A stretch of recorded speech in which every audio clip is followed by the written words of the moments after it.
Fala pessoal, eu sou Maurício, você está no Entre Destinos e Histórias e hoje a gente vai dar um rolezinho e falar um pouco aqui sobre Cananéia. Vou fazer esse tour aqui com vocês em primeira pessoa, que eu acho que é mais legal. Vamos?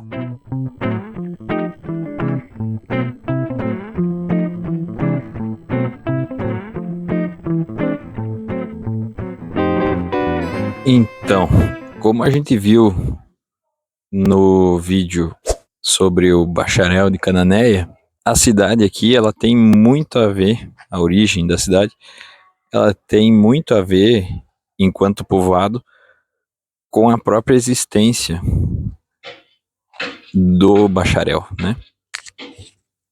Os primeiros registros, então, apontam, já registros escritos, né, para 1531, que foi quando Martim Afonso chegou ali na Ilha do Bom Abrigo e ficou sabendo da existência desse povoado aqui com cerca de 200 pessoas que eram comandadas, como se fosse, né, comandadas por um europeu, por um português, que era o bacharel. Cananéia, enquanto município, ela não é o primeiro do Brasil, né, enquanto município oficial.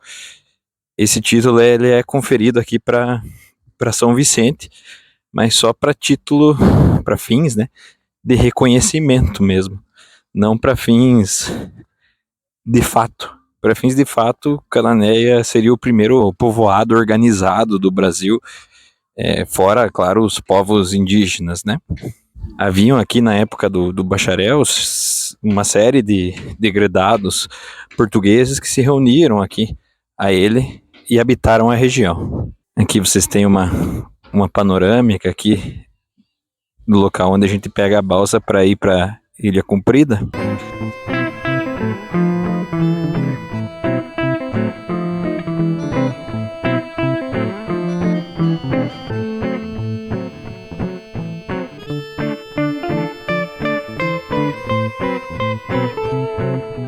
Que é a fila da balsa, né, para fazer a travessia lá para Ilha Comprida.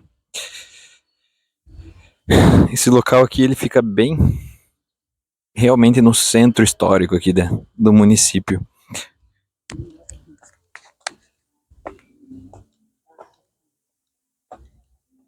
É um município bastante pacato, que preserva, como vocês estão vendo aí nas imagens, muitas características ali do século XVII, construções desse século, XVII, XVIII, e que pelo menos nessa parte histórica aqui estão bastante preservadas. Aqui na Praça Central a gente tem 2 canhões ingleses que foram adquiridos pelos portugueses para defender aqui a região, em uma época em que o Brasil era constantemente ameaçado, né, por forças estrangeiras que queriam tomar aqui o local.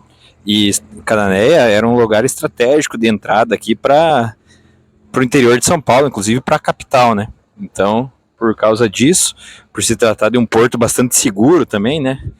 Em que o braço de mar adentra e o mar fica calmo aqui, então, ou seja, as embarcações conseguem navegar tranquilamente. Portugal tratou de proteger aqui a região. Essa é uma das primeiras igrejas brasileiras. O exterior ainda mantém uma originalidade da época. O interior foi totalmente reformado, né, com o tempo. Pessoal, como vocês podem ver, a igreja ela não tem janelas, e há um motivo bastante peculiar para isso. Ela foi utilizada como forte diversas vezes e era um elemento chave aqui para a segurança do local. Se vocês verem, há apenas as frestas ali para que haja passagem para as armas, né? E para que fosse defendida a cidade. A igreja ela fica de lado aqui, né, para a entrada do rio, então ela fica realmente num ponto bastante estratégico. O clima da cidade é esse aqui, né, essa parte do centro histórico, né, um clima bastante ameno, tranquilo. Cananéia, ela é uma cidade que ela experimentou tempos aí de maior progresso durante a sua história, né. Atualmente ela é uma cidade um pouco mais desfavorecida aí economicamente, assim como todo o Vale do Ribeira aqui, né? Talvez seja uma das regiões mais pobres, né, do estado de São Paulo, mas sem dúvida é uma região que guarda muita história, porque afinal o estado de São Paulo ele começa por aqui, né? Começa por aqui e por São Vicente. A gente não teria sequer a capital se não existissem esses dois lugares aqui primeiro. Cananéia, no início, ela se destacou muito aí pela história, né? Pelo boato de que aqui haveria bastante ouro. Então muitas pessoas se deslocaram para cá no início, assim como eu falei ali na história do Superagui, né? Que também as pessoas foram até Guaraqueçaba, mas depois isso se provou o contrário, né? E depois com o descobrimento das minas em Minas Gerais, né? A, a busca por ouro aqui acabou definitivamente, né, tendo fim. Porém, mesmo sem essa exploração de ouro, Canané continuou tendo um destaque ali economicamente no século XVII, principalmente em razão de sua fabricação naval, né? A gente tinha diversos estaleiros aqui, tinha uma população estabelecida, tanto para construção naval quanto para pesca, e foi um cenário que foi sendo deteriorado aí com o tempo, né? E atualmente aqui a cidade ela vive muito mais do turismo e de certos serviços do que de outras coisas, né? Até porque a cidade ela se encontra cravada aqui numa área gigantesca de proteção ambiental. Então, não é possível se explorar nada muito além daquilo que já foi explorado. Se você chegou até aqui é porque você está gostando do vídeo e gostando tanto da história, do contexto de Cananéia, das imagens que eu estou fazendo com o drone, dessas imagens que estão passando agora. E já que você está gostando, eu vou pedir aí humildemente para que você deixe um like aí, se você quiser, compartilha com os amigos, escreve aí nos comentários o que dá para a gente melhorar, o que a gente pode trazer de novidade aí para vocês enquanto a gente grava essas histórias. Beleza? Valeu, pessoal, de volta pro vídeo. Mesmo se tratando de um lugar que a gente percebe que em relação ao resto do estado de São Paulo ele está menos favorecido, eu me senti bastante seguro andando por aqui, tá? Eu estou atualmente hospedado no Cantai, no Camping Cantai, e ele fica mais ou menos uns 10 minutos de caminhada aqui do centrinho, e como vocês vão vendo aqui no vídeo, né, que eu tô caminhando, agora eu tô saindo do centro histórico e me encaminhando mais ali para a Avenida Central para mostrar para vocês. A cidade ela é em boa parte em calçamento e ela é repleta, mas repleta mesmo de lombadas. Então você não consegue andar numa velocidade considerável aqui com o carro. É uma cidade feita para você caminhar ou andar de bicicleta. Os habitantes mesmo daqui a gente não os vê de carro a maior parte do tempo. A gente vê carros com placas de fora, né?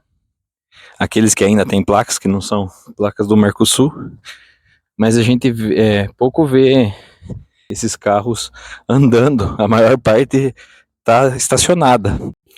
Eu conversei isso também com o Norato e com a Antônia. O Norato é o dono do camp que eu estou hospedado, a Antônia é a filhinha dele.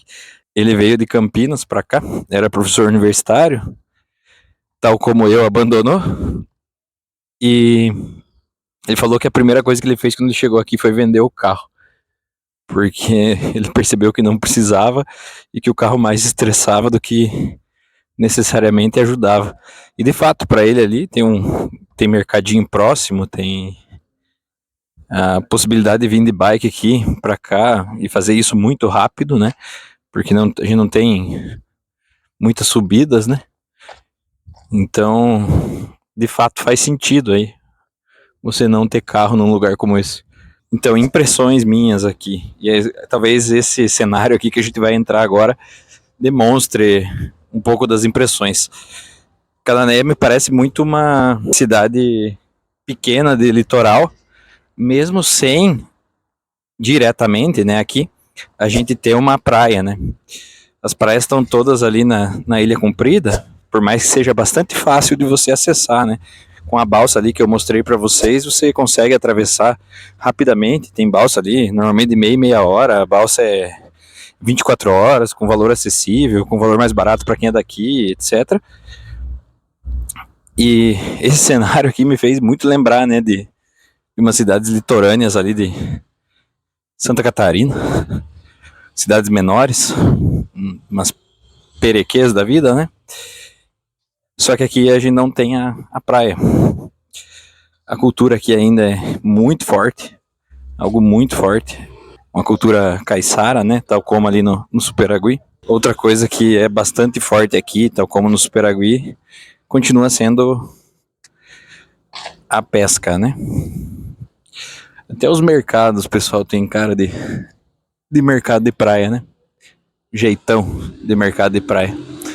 Então, como eu tinha dito, a pesca também é, além do turismo, a principal fonte de renda aqui dos habitantes. O turismo local aqui me pareceu, pelo menos me pareceu, carente um pouco mais de organização geral, tá? Uma organização que talvez venha de cima para baixo, ou seja, não depende necessariamente de cada dono de pousada, de camping, mas depende de uma organização geral, de imposição aí de regras, mas não só de regras, também de recomendações, de indicações, etc. Não sei também até que ponto, isso eu já, por ter viajado antes, né, já escutei isso antes, não sei até que ponto é de interesse do governo do estado de São Paulo o investimento nessa região aqui. A gente vai estar subindo, né, pro litoral norte depois, e vai poder estar comparando essa questão de organização entre os locais, entre aqui o Vale do Ribeira, aqui Cananéia, Iguape, que a gente vai dar uma volta em Iguape também, com o litoral norte, né, Ubatuba, Caraguatatuba, entre outras cidades, e ter uma noção aí de semelhanças e diferenças.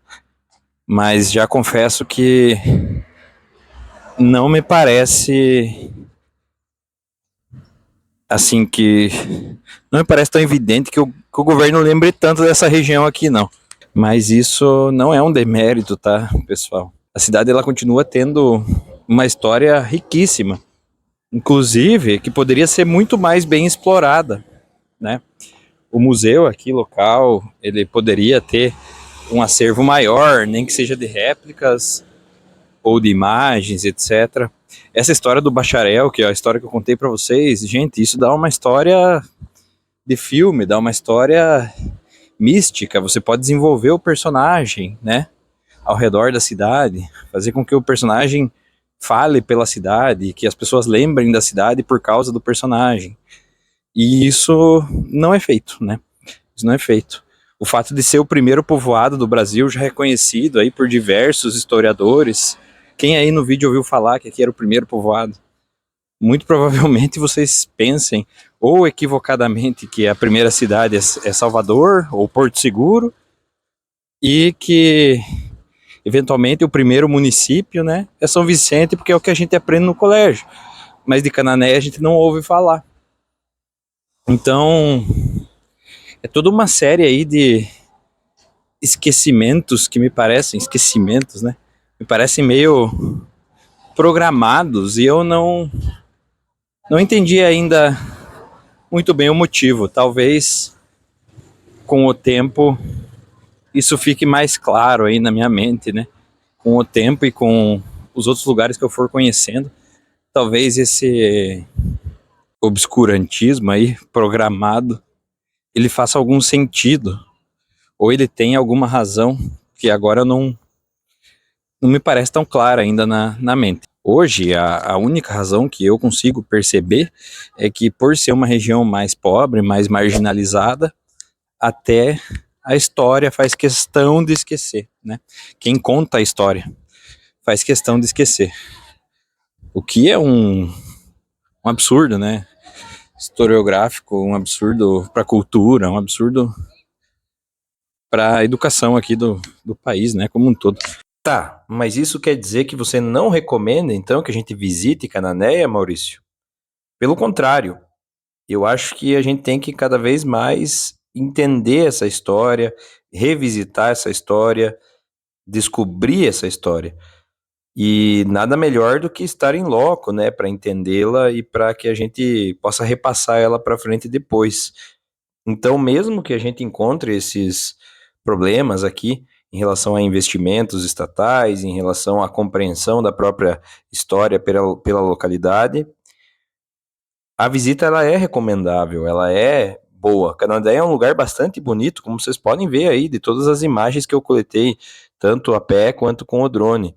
Além disso, a gente tem a praia também para frequentar aqui na parte sul da Ilha Comprida, que é uma parte mais desabitada, né? Uma praia mais virgem e uma praia mais intocada, né? Do que a parte norte lá de Ilha Comprida, que já faz divisa lá com Iguape. Então, eu recomendo sim que você visite pelo menos uma vez Cananéia para você começar a entender a nossa história, entender da onde a gente veio para logo depois começar a entender para onde a gente vai. O Museu de Canané, ele conta essa história, mas seria interessante que a gente tivesse um pouco mais de referências na própria cidade, como a gente tem em outras cidades turísticas aí do Brasil, para que quem está de passagem aqui pelo local, quem está indo visitar ali a Ilha Comprida ou alguma das ilhas aqui da região, né, consiga entender toda a importância que Cananéia teve para a colonização do Brasil, desde lá do início da sua colonização, dos anos 1500, até a importância que ela tinha ali no século XVII para a defesa aqui do estado de São Paulo. E se você teve contato com essa história através aqui do meu vídeo, eu fico bastante feliz e peço aí para você, se você puder e quiser, deixar o like aí para mim, deixar um comentário falando o que a gente pode melhorar, o que você acha que a gente pode abordar nos próximos vídeos, falando o que você achou desse vídeo aqui e compartilhar aí com amigos, com colegas, para que mais pessoas tenham ideia dessa história aqui de Cananéia. E assim, então, eu encerro esse vídeo com imagens aéreas aí de Cananéia, para que a gente tenha a ideia da beleza e da importância dessa cidade, olhando ela de cima, e tenha em mente que ela pode ser mais conhecida aí pelos brasileiros, que ela pode ser ter a sua história melhor difundida entre os brasileiros, até mesmo no contexto da grade curricular dos alunos, também no sentido de que a gente tenha mais passeios para cá, né, mais turismo para cá, porque de fato essa história aqui ela não merece nunca ser apagada. É isso então, pessoal, eu agradeço aí a companhia de vocês nesse vídeo e aguardo vocês no próximo. Um abração.